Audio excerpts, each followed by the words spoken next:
All right, guys. Week 12. Hello and welcome back to Willie's Fantasy Football Happy Hour. Glad to be back here for week 12. Just wanted to preface by saying, listen, I hope everyone had a good Thanksgiving, a happy and a safe one, spending time with their loved ones, watching some football as well. I definitely missed my family being back in the U.S., but I'm sending my support here from Istanbul. Definitely, I hope you guys were able to spend some time with those close to you. I'll admit the last few days I've been a little bit distracted in terms of football, guys. There's a lot going on with Thanksgiving. You got the World of Warcraft race going on. They're doing the world first raid content that's going on. So that's preoccupying my mind a little bit. But listen, I'm excited to be back here on Sunday, delivering you some good fantasy football content. I'm hoping you guys can get the most out of this. And listen, I know most of you probably already had players coming in on Thursday and Friday in those games. It was really nice to have a Black Friday game. That was pretty cool. But listen, we're going to cover the remaining Sunday games here and the Monday game as well. Listen, there was some, just to jump in real quick on Thursday, there was some quick beatdowns that we had with Dallas and San Francisco. We talked about it a little bit in my podcast earlier this week with Al, but those that had Dak, CD, Pollard, Amon Ra, Jordan Love, Christian Watson, and CMC. Listen, you guys definitely reap the benefits of it. I definitely had a few of these guys rolling in my lineup, and I know people are concerned about Thursday games and what guys are going to be able to do. I don't think any of these guys were affected by that. It seemed to be pretty good. The only two that I really don't think belong in there, Jordan Love and Christian Watson. But this week they showed up and they showed out. I was a little surprised to see Detroit lose the way they did. But listen, guys, relax on that. It's not a big deal. They played very sloppy. They've been playing sloppy the last 2 weeks. They needed this to happen to be able to get them ready to go into the playoffs. And Goff, I mean, he lost three fumbles, guys. Like that's just not typical of the way he's played throughout his career. Definitely not typical of the way he's played this season. But they've got a lot that they need to work on. And the other piece of it too, they lost to a divisional opponent, not someone that we're really concerned about in Green Bay being a playoff team this year. I really don't think they stand a chance at making the playoffs. But one thing that can be said is anytime you play a team in the division, they know you a lot better. So I think that's what happened. Green Bay came out, they punched them in the mouth. You saw it right from the beginning, right from the get go. They went up a couple scores right away, and definitely put Detroit right on the back burner right away. I would say like be on the lookout for this in the next couple weeks, but this is going to happen more and more often as you see these teams start to play through that divisional schedule that they have.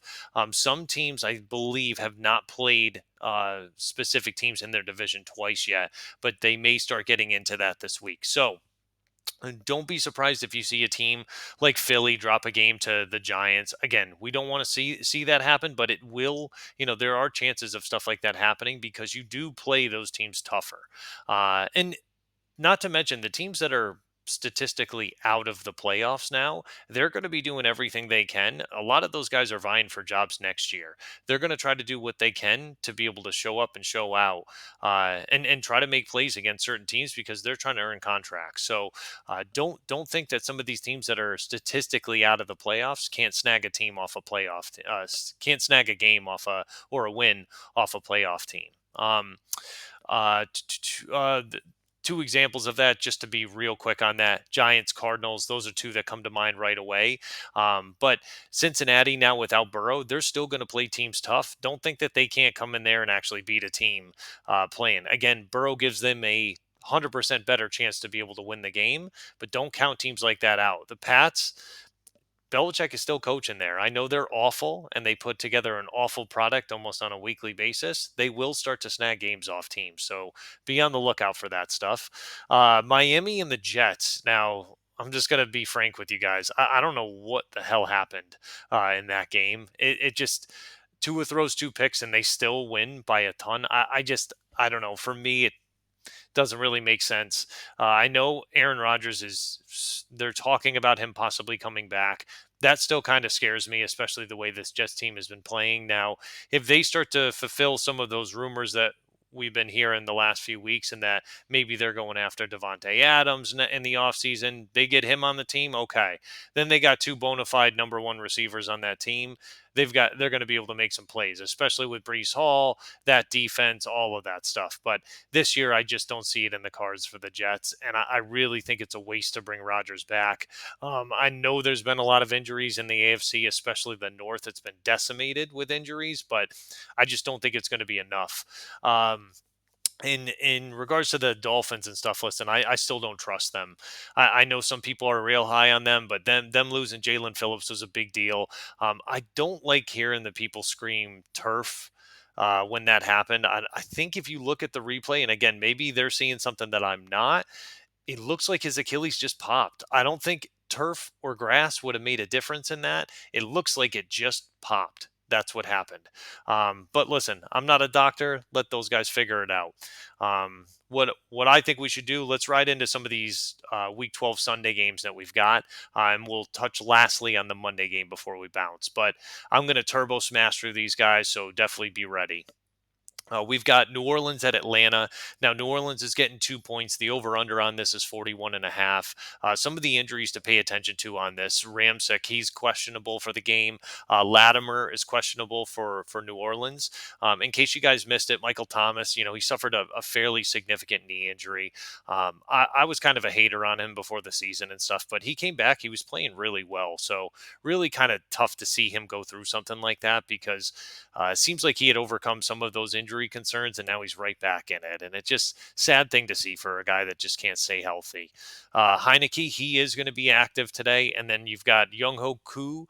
He was questionable. I did not see a warning on him. I'm assuming he's going to be in. Mac Hollins, he's going to be out today. And earlier in the week, you had Alfred and Onyemata that were questionable, but it looks like they're both going to be playing. So no need to worry about implications of the nose tackle or nickel corner, nothing like that. So Derek Carr, he cleared concussion protocol earlier in the week. He's going to be fine against this Falcons defense. Kamara, listen, he's been an absolute beast this year, and I think a lot of people are regretting not drafting him. A lot of people concerned with the suspension at the first 3 weeks of the season, but ever since he's come back, that dude has been a stud every single week. He's getting tons of work out of the backfield, which my buddy and I were talking about it earlier this week, but Derek Carr loves to be able to dump off to the running back. So Kamara just fits that perfectly. And I really think Derek Carr knows how to be able to utilize Kamara's skill set very, very well. So every week he's a starter for me. The only league I don't have him starting in is my guillotine league, just because I've got McCaffrey and Pollard and Bijan in there as well. So Lave, he's always a solid play, man. You gotta start him every week. Taysom Hill, listen, you never know with this guy. Like 1 week he'll be on, 1 week he'll be off. He'll be scoring touchdowns 1 week. The next week you're just uncertain about it. Jeez, I'm not even moving forward, guys. You should have said something to me. All right, so um, and listen, Taysom Hill, it just I don't know. Like he's the ultimate boomer bust in fantasy. They'll slot him in at a tight end, and then he's taking snaps out of the backfield, and getting 2-3 rushing touchdowns in a week. So it's just kind of frustrating to be able to watch him. I He's a good player, but I don't know why some weeks it seems like we see a lot of him in packages, and other weeks he's just like not there. You don't even think he's on the field. So I don't know. Listen, Ritter, I'm just I don't want to say too much bad about this guy, but I'm just tired of seeing him. He limits everyone around him. It just and you could see it. Like a lot of the guys on the Falcons, just they get worse when he's playing, and that's not what you want out of your quarterback. So Bijan, listen, like I mentioned, I'm sitting him in guillotine this week just in favor of Pollard and CMC, but I'm just not confident they can get him the ball enough. I know he's had some good weeks, but really what they need is either a coaching change or a better quarterback. I've said it all season. Kyler Murray would be a perfect fit there. I'd even love to see the Bears do something stupid and get rid of Justin Fields, and then he ends up in Atlanta where they can utilize his skill set there.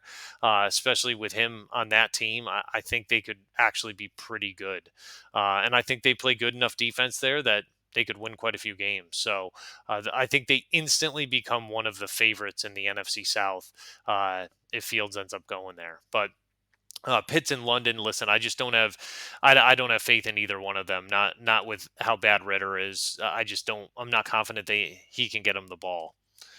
All right, moving on here. So we've got Pittsburgh at Cincinnati, and listen, this is a much different game than we were looking at a few weeks ago. But Pittsburgh's getting 2 points. The over/under on it's 35 and a half. Some of the injuries we were looking at. Pickens was questionable, but it looks like he's going to end up playing. Minka Fitzpatrick, Montrevious Adams. I believe they're going to be playing. I'm not quite certain about Fitzpatrick. They said he could be a game time decision, but on the other side, T. Higgins, he's not gonna be playing. He's going to be out. And this is a really big game for Pittsburgh. This is a prove it game for them because after Matt Canada getting relieved of duty, they really have a duty to show that he was the problem. And if they end up sucking again this week on offense, then they got no one to blame but themselves. They've looked really good since Broderick Jones ended up coming in at tackle. They've been running the ball well. I don't know if you guys are watching this guy play. He's an absolute freak of a blocker. He's a ferocious run blocker, and I just love watching this guy get out in front. He moves very, very fast for a guy that big, and I love seeing him come and set the edge, or even being able to kick out those ends. And when he's pulling across the line, anyone that's in his way is getting demolished. So really like what he can bring. But like I mentioned, how does this offense look without Canada? What are we going to be seeing? Are we going to be seeing more Jalen Warren? Are we going to be seeing Najee Harris running the ball effectively? Are they going to be able to get them the ball in space and not having them get hit in the backfield? Like Warren had a great game last week, but we need to see them unleashed this week. They need to be able to show that they can put up 400 yards of offense in a week. And I really think Pickett, I don't think he's the best quarterback in the league. Not going to say that by any stretch of the imagination, but he's definitely capable of going out there throwing for 300 yards and them running for 100 yards on the ground. So we just need to be able to see it. So um, now Warren, I definitely would be playing him in fantasy. I'm kind of pigeonholed in one of my leagues into playing Najee Harris and Jalen Warren. I hate getting into that running back by committee, but they've been playing well enough recently, and I just don't have enough guys that I've been able to get off the waiver wire or that I have on my bench that can kind of supplant them. So I kind of have to run them out there every week, especially this week. I'm fairly certain. Correct me if I'm wrong, but I'm pretty sure in terms of buys, I think we're looking at Seattle not being in there this week. Um, so that's why. I think yeah, with them playing the other night. Sorry, little confused there, but I remember Kenneth Walker. That was the big deal with him was he ended up scoring 2.5 points for me last week. So it's obviously caused some amnesia. Definitely really upset about it still, but there's only so much you can do. So listen, it's tough to say this as well. Looking at the other side, before I move on to that, Pickens, listen, he could be a sneaky good play this week. I know he was listed as questionable. I'm pretty sure he's going to be suiting up. I would definitely be plugging him in there as a flex this week. I think he's got an opportunity to really pop off in that game. Now, listen, it's kind of tough to say this, and I don't want to be the bearer of bad news, but I'm out on Jamar Chase the rest of the year. Just let me take that back a little bit. At least the next 2 weeks. Listen, I just don't like the matchups. I'm not confident in Browning to be able to get him the ball. He just doesn't have the rapport with Browning that he does with Burrow. And yeah, I understand like those saying like he had the touchdown last week, great. But I'm not sure that's sustainable for a guy that was drafted 1 or 2 overall, or maybe 3.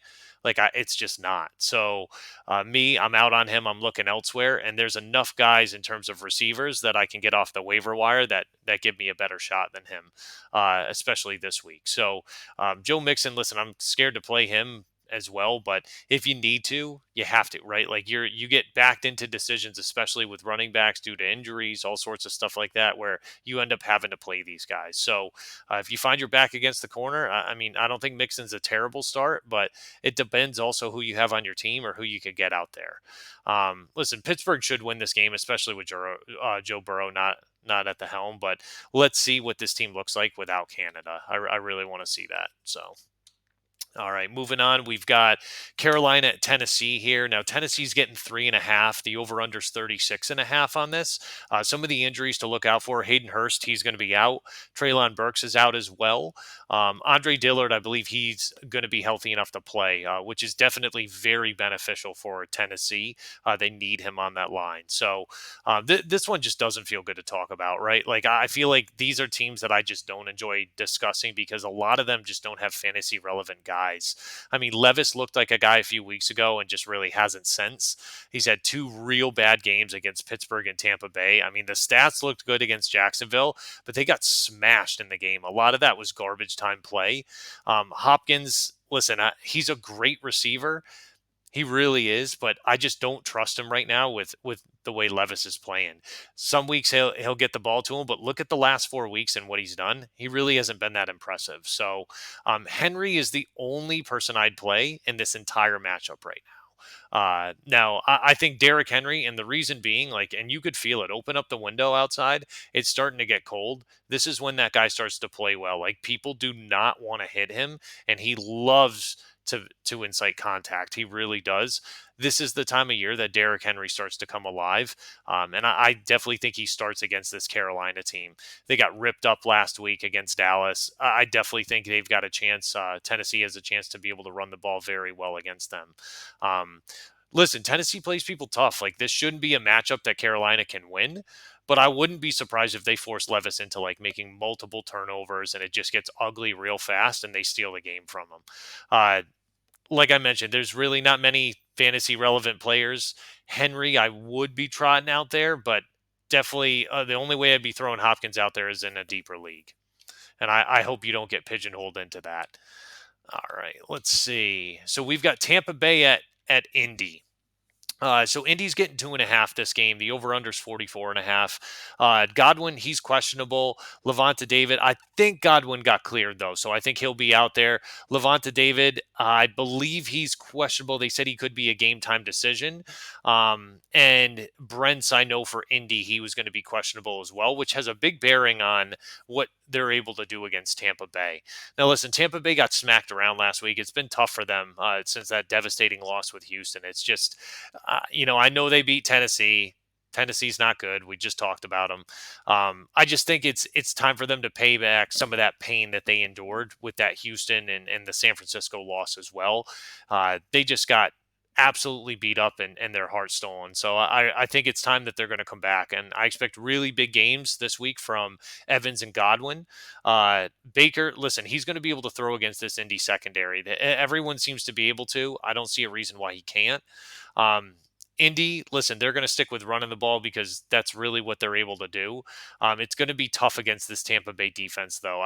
They held both Houston and Tennessee to 53 and 42 yards, respectfully. Like, that's tough. I mean, San Francisco, yes, they ran for 115, but the majority of that was Christian McCaffrey, and it's just I mean, I like Jonathan Taylor, but he's going to have his work cut out for him. Like, you may not have better options in your lineup. You may have to trot him out there, and he has the kind of talent that he can be valuable in fantasy. Even if he gets stopped on running downs, he could still be an asset in the passing game. Just not to the level that you see guys like McCaffrey do it. So, listen, he doesn't need any of the Jonathan Taylor owners don't need to worry about Zach Moss anymore.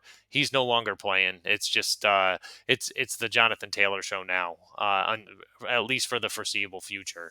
Michael Pittman, kind of an interesting one. I've never been high on this guy. Like, I always like kind of crap on him quite a bit and say like, if you like a guy that can catch 5 balls for 25 yards, like, yeah, definitely, hop on the Michael Pittman train. But recently, he's been very, very good. And listen, he's had at least 8 catches in 4 out of his last 5 games. There's not many guys in the NFL that have done that. I'd be hard pressed to find any other guys that have done that. So I think he continues it this week. I really do. I think he's been on a tear recently. He's had really good rapport with Minshew. I expect him to continue that this week. And they consistently look at him as a guy to move the chains. Josh Downs is another guy. Listen, I really think he's a better player than Pittman. They just trust Pittman more at this point. But Downs has definitely you've seen him be able to make plays and score touchdowns this year and consistently move the chains. He's a good slot receiver, and I really like him. I think he's a good value. Could be a sleeper play also in deeper leagues as well. If you're looking for someone to be able to pick up. All right. So we've got New England at the Giants. Now, New England's getting 3.5 in this game. The over-under's 33.5. Some of the injuries, listen, Devontae Parker, he's going to be active this week. Dietrich Wise, uh, I know he was listed as questionable, but I think he was able to get in some healthy practice this week. But it's going to be an interesting game because the Giants secondary is pretty banged up. Darius Slayton's going to be active. I want to make sure. And Big Peppy Nips, this one's for you, man. Like this is one of the only games this year that New England is favored. So it's this one goes out to you, man. So I'm worried to see how they could possibly screw this one up. The Giants have been getting the crap kicked out of them by everyone this year, and I think it could come bear to witness today against New England. I think it all comes boiling down to can they run the ball effectively? Can DeVito actually push the ball down the field? And if they can against this New England D, it could be ugly for them. But listen, New England's coming off that embarrassing loss in Germany to Indianapolis. Like, I know Mac Jones is going to get the start, but like you have to believe he's going to be on a tight leash. He's like one more error away from like being permanently benched the rest of the year. And I just think Belichick wants to move on from this. We could be looking at Belichick getting traded for picks after the season to LA once they fire Brandon Staley out there. So I'm not starting anyone around the Pats this week. And to be honest, I don't think he can, but I'm not starting anyone on the Giants either unless I have Barkley. I mean, in an 18 team league, I guess you could argue to put Stevenson out there, but he just has not been the same guy that he was last year. I don't feel like they're using him in the same way, and nothing seems to be working this year in New England. So, like I said, the only person I'd consider starting is probably Barkley, but this game's going to be ugly. It's going to be low scoring. We could see one of two things: either the fall of Belichick or the fall of Mac Jones in this game. Just know, especially Pats fans, that like whatever happens in this game, it's going to be good for next year as long as you lose the game. And the reason I say that is like if you lose, Mac Jones will probably play poorly, and you could finally bench him for good, and then be able to move on from him. Also, it secures a top pick and one of the top picks in the draft for next year. So that's the winning upside of it. Like I mentioned, there are the rumors of Belichick leaving in the offseason, but that's just my theory that he's going to get traded to LA once they fire Staley. So. All right, let's move on here. We've got Jacksonville at Houston. So Jacksonville's getting 1.5 this game. The over-under is going to be 47.5. Listen, this is the game I am looking forward to the most this week. Zay Jones, he's going to be active. Tyson Campbell, he's going to be active. Noah Brown's out. Damian Pierce, he's going to be active. Both of these teams have won 4 out of their last 5 games. And as I mentioned earlier on my podcast with Al this week, these teams were both in very different positions from where they were at the beginning. I believe they met in week 2 or week 3. I expect both of these teams to come out hot and really put up some points, but Trevor Lawrence and the Jags seem to have figured out a way to unlock Calvin Ridley, which I'm very happy about because not only do I have him in fantasy, but I really like seeing this guy get better. We talked about him a little bit on the podcast as well, and like his struggles with mental health and how he's really served as like a very good poster boy for mental health and letting people know that like it's okay to not be okay sometimes, and really have a ton of respect for him. But in terms of the football aspects of it, listen, he's no longer running those crazy posts on every route. Like they actually have him running deep crosses. He's running deep drags across the middle where like he can create separation from that defender and really be able to get his hands out in front of the ball and make good catches and run with the ball after that. That's exactly what he was doing with Matt Ryan in Atlanta. And that's why you were seeing games where he'd have like 6 catches, 130 yards and 2 touchdowns. Like they knew how to be able to get him the ball effectively there. I'm hoping this is a sign of things to come from what we saw last week, because he could be very lethal for this team going into the playoffs, and he is a matchup nightmare if he begins to play that way. So Uh, Listen, Etienne, he should be able to find some production. He started off the season very hot. He's had a few down weeks. Um, Listen, the nice thing about him is he's not just a running back. He's also able to catch the ball out of the backfield, which really helps him out a lot. Because if one way's not working, he's able to kind of utilize the other form of it. This team, like especially Houston, listen, they used to have a porous defense, but they've been very stout in 4 out of the last 5 games. They've played very, very well.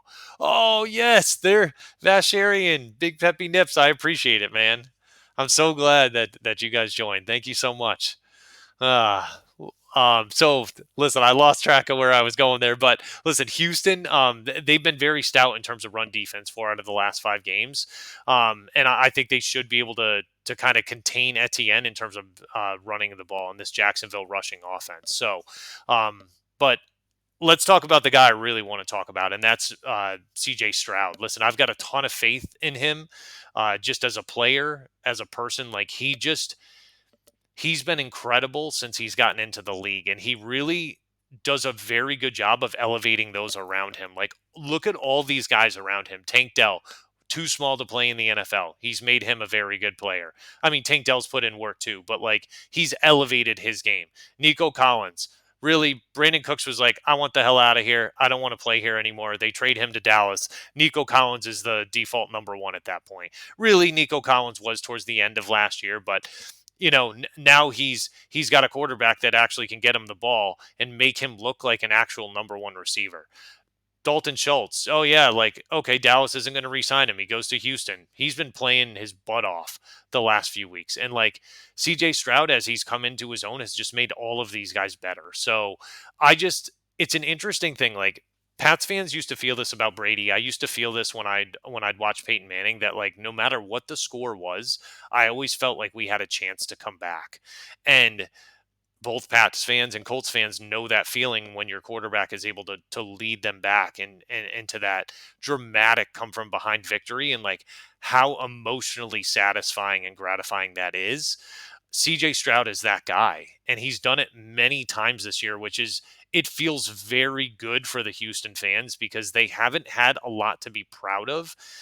It seemed like they had that with Deshaun Watson. He got hurt. He had his whole scandalous thing. He ends up leaving town. And like this guy comes in and just picks up the scraps and is like, no, I can play with these dudes. I can make them better and we can win. And like they're on the verge of right now, I believe they are in the playoffs, but they're like on the verge of actually, if they win this game, Jacksonville's going to be looking up at them in the division. So, um, some concerns I have for this, like, and not to mention too, like CJ Stroud's been an excellent fantasy asset this year. He's been really, really awesome to watch. So, uh, now some of the concerns I have is that if Jacksonville falls behind, they just don't have the same come from behind mentality that Houston does. It just I don't think that if Jacksonville falls behind early, they're going to be able to stay in the game. I think Houston's really going to put their foot on their throat and really, really press it hard. So, some of the guys I'd be looking at this week, listen, Lawrence Stroud, Etienne, possibly Singletary. He had a good game last week. I don't see why like he wouldn't continue this week in some facet, though Damian Pierce is active. So some of his role is going to get cut into a little bit. Really, I'm just talking about Singletary in deeper leagues. So Nico Collins, yes. Tank Dell, yes. Dalton Schultz, yes. They're all viable options. Calvin Ridley, Christian Kirk, Evan Engram, all viable options as well. All right, let's move on. So we've got the Browns at the Broncos, and so for this game, Denver's getting 1.5, which I know is a little shocking to some people, but the over under on this is going to be 36.5. The only injuries we're really looking at, listen, Marquise Goodwin, he's out, but it cannot be underestimated how important it is to have guys healthy. Thornhill, Delpit, Newsom, and Ward, their entire secondary was questionable all week for Cleveland. That is very, very scary for a team that like hangs its hat on playing good defense. Uh, I know, I know they're going to end up playing, but like at to what extent? And they're not fully healthy, which is a scary scary thing for the Browns. They could end up getting crushed by Denver in this game, and I don't want to see that happen, but it could end up happening. On the other side, Kareem Jackson, listen, he's still suspended for the 4 games. I know some people have their thoughts about his hits. To me, I'm not going to say he's a dirty player, but like when you know that they're coming for you, you're just making it easy, man. You're making it easy for them. Like stop leading with your head and you won't have to do that. Like this is a very good football player that comes from the old school way of football and is a guy that just like he's like someone that just can't conform to society and like he's watching society go on and live their lives while he ends up spending it in jail. Like he just 4 games is a huge that's an eternity in the NFL. He needs to be a lot smarter in the way he plays. And he can play ferociously without leading with his head. So in this game, listen, Cleveland's going to look to run the ball with Ford. It's been easy for them to do that against the Broncos D, but uh, Kareem Hunt is probably going to get some of those opportunities as well. He split carries with Ford last week, so I expect that, similar progress here in terms of that. Uh, I expect Amari Cooper to bounce back this week. He had an off week last week. I don't see that happening again. David Njoku, listen, he had 15 targets last week. I think if you look through the NFL, there's not many guys that had 15 targets in a week all season. For him to have them in 1 game, that's a big deal. Like he hauled in 7 of them, so like a little less than half. But I mean, DTR obviously is looking his way. So um, on the other side, the new look Broncos, listen, they've been playoff bound, especially with the decimation of some of the injuries that have been caused in the AFC, especially the AFC North. Listen, Russ is going to be cooking again, especially if Cleveland's secondary is banged up. Sutton has been coming into his own lately. He's been making some incredible catches, holding on to balls when he's getting hit real hard too. Like the guy's a stud. So and I'm really happy for him too. Like there was talk about him getting traded in the offseason and like, oh yeah, Jerry Judy's going to be the guy here. And then it kind of flipped the narrative where like Jerry Judy was going to be the guy that was going to get traded. But I'm just glad to see Sutton doing well. Like if the Broncos decide to move on from him, good. He can go and get paid somewhere else, and he definitely deserves it. So, listen, I expect Denver to try to run the ball too against Cleveland. Like they just gave up 172 yards on the ground to Pittsburgh, which is very uncharacteristic for that defense. But Denver is going to look at that and be like, okay, well, we're going to try to run the ball too. I will say that Denver's defense has improved a lot. They've been playing very well, even with the Jackson suspension. But this week, in terms of guys I'd be looking at for fantasy, Russ Sutton. I'd even take a flyer on Javonte Williams this week. I know the last 2 weeks haven't been great for him, but he's getting opportunities to produce. He just hasn't been doing it. I think maybe this is a week he's able to do that. So on the other side, Ford, Amari, and Joku in that order. In deeper leagues, maybe Elijah Moore. He's a worthy waiver wire target, but Kareem Hunt might. But I feel like he's kind of hit or miss sometimes in terms of, he needs to score a touchdown. He's too touchdown dependent in order to be able to start him out there. So, all right, let's go on to the next game. We got LA at Arizona. So now we start to dip into some of the 4 o'clock games here. LA is getting 2 points and 44 and a half. Now, listen, Cooper Kupp, he's going to be active for this game, which is really good news for me because I have him in a few of my leagues. Marquise Brown, he's questionable. Hopefully they give us some clarity on that. But also Zach Pascal, he was questionable too. So Greg Dortch, he's probably going to get more targets than we're used to, especially with Michael Wilson out again. DeMarcado, he's questionable as well, but I don't expect him to chip into too much of James Conner's work. So the Rams are coming off a big win against Seattle. Arizona, they dropped that close game to Houston and stuff, so it was a little bit tough for them to go through that. But in this game, listen, Stafford, Kupp, Nakua, you're starting them every single week. Like there's no question about it. Nakua has proved that he's capable of being able to produce while Kupp is there. Kupp has been healthy. Yeah, he got a little banged up last week, and that didn't feel good. But I'm pretty certain with Stafford back, they're going to be playing well together. So Kyron Williams returns this week, and that's big news. I know my buddy has him in one of our fantasy leagues, and he's very excited for him to be coming back. He rushed for 158 yards the last time these teams met, and I realized that was a little while ago, but they've To give you an idea about Arizona's defense, they've given up at least 92 yards rushing on the ground in every single game this season. They've only kept teams under 100 yards twice. Guys, we're in week 12. Week 12. It's not week 4 or week 5. They cannot stop the run. They just can't. Even on days that they feel like they do a good job stopping the run, they're still giving up more than the better teams in the league. It just I don't get that. So they're not able to be able to stop those guys, and that's why Kyron Williams is an absolute stud play this week. In terms of their offense, listen, Kyler, he's produced very well in fantasy in terms of his return. He does not seem limited by his ACL. He's scrambling to get first downs. He actually looks pretty good out there. So James Conner, listen, he's been a decent fantasy option since his return as well. His efficiency metrics are what you want to see, and the opportunities are going to be there for him. And I think with Kyler back too, like it just makes him better as well. They can't just like stack 10 in the box and be able to say, okay, try to beat us throwing the ball. Like with Kyler there, they have to respect that he can throw as well. And I think that opens things up for James Conner. So Trey McBride, listen, he's been a great surprise in fantasy this year. One of the best surprises, especially at the tight end position, considering how scarce it can be for talent. He's been a lock and load start every week based on his potential. He really has been. So this game should be closer than the previous one with how Kyler's playing, but we are going to see how that ends up. So let's see here. All right, so we got Kansas City at Las Vegas. Now, this is Kansas City's getting 8.5 this game. The over/under is 42.5 on this. Kadarius Toney, he's going to be out. Jerick McKinnon, he was ruled out as well. But listen, Kansas City's going to be looking to try to shake off that sloppy loss that they had to Philly. I definitely expect Patrick Mahomes and Travis Kelce, they're going to come out of the gates fierce against this Las Vegas team. They need to remedy what happened last Monday night against Philly. Both of them had turnovers in the red zone, and that's very uncharacteristic of not only an Andy Reid football team, but also the way Patrick Mahomes and Travis Kelce play.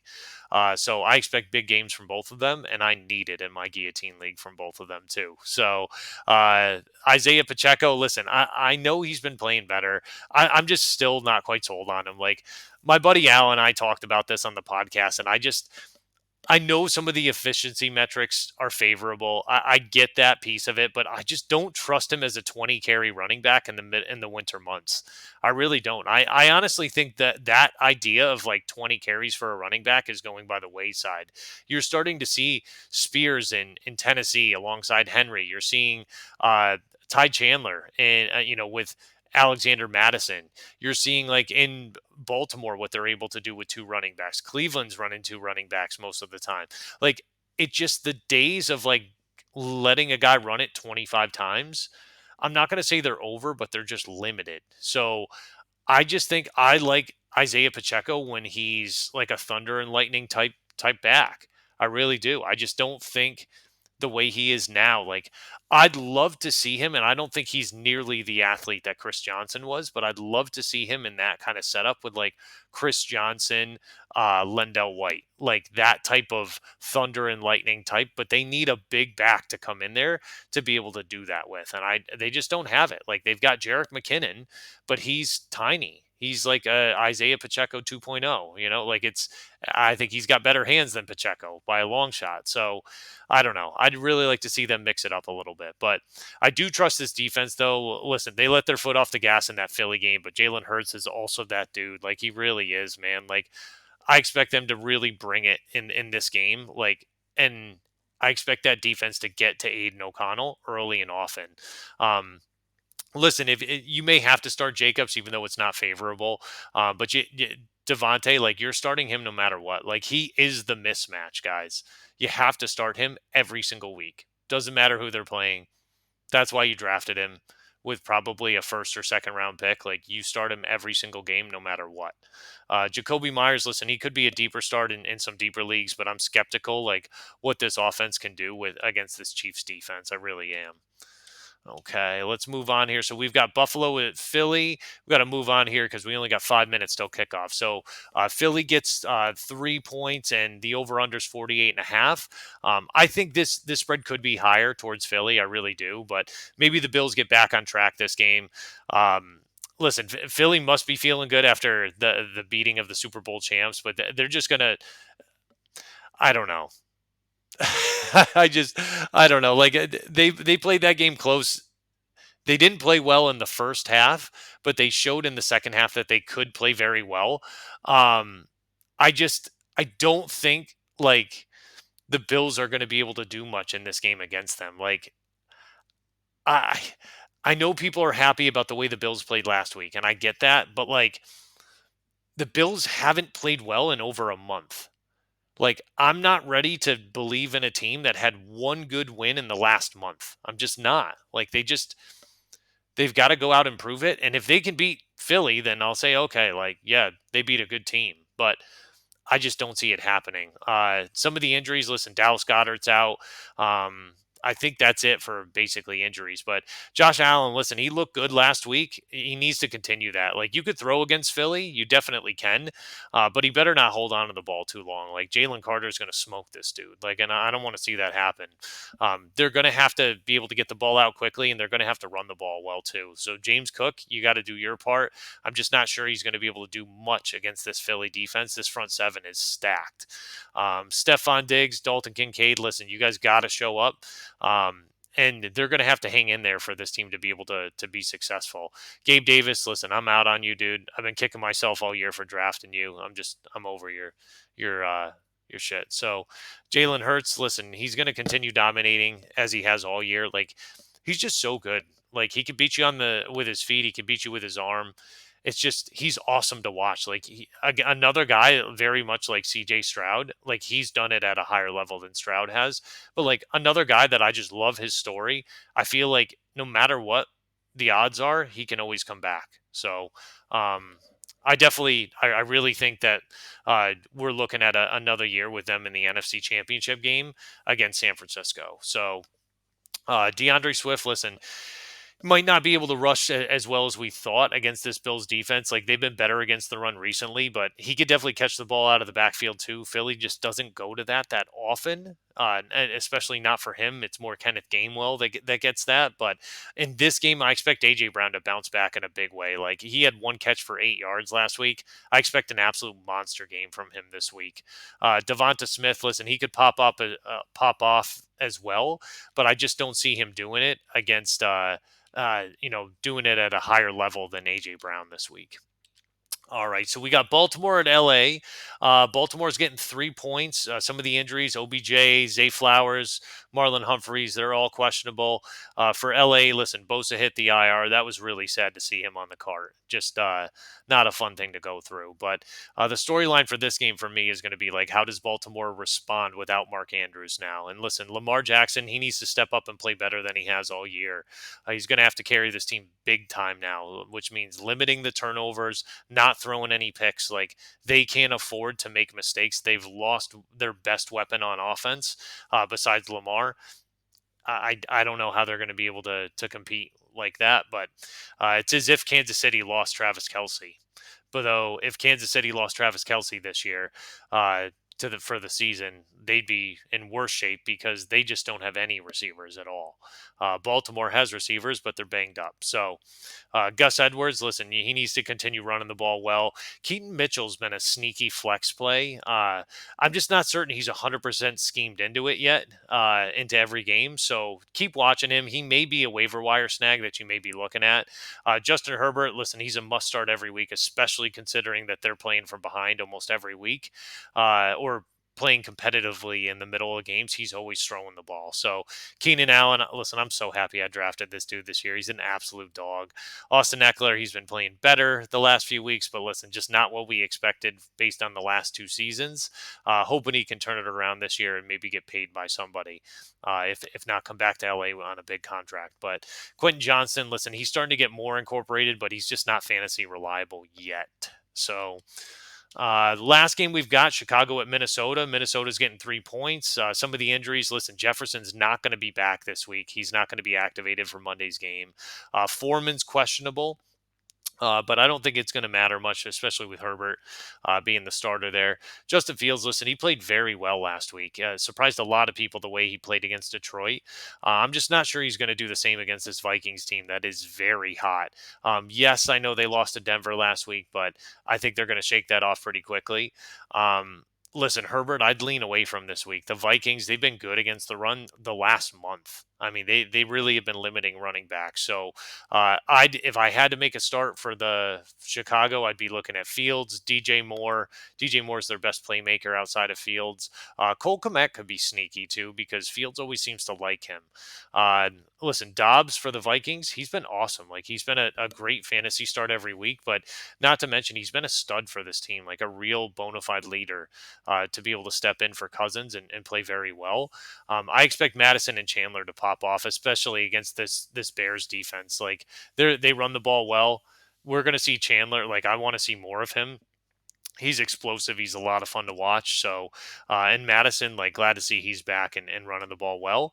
Addison and Hawkinson, listen, they're must starts every week. They really are. So, but guys, listen, thanks for tuning in. I really appreciate it. I appreciate the support every week. I definitely every Sunday. I love doing this. I love being able to come on and kind of shoot the shit in terms of fantasy, walk through some stuff, guys that I'm hot on, stuff like that going through the week. But I'll look to be back next Sunday. I'll try to get in here a little bit sooner, maybe 15 minutes earlier, so we don't run up against the 1 o'clock games. But I'll be back next Sunday at 12 with more NFL and fantasy coverage for you guys. If you like the content, go ahead and drop a follow. If you didn't, tell me what you think I can do to improve.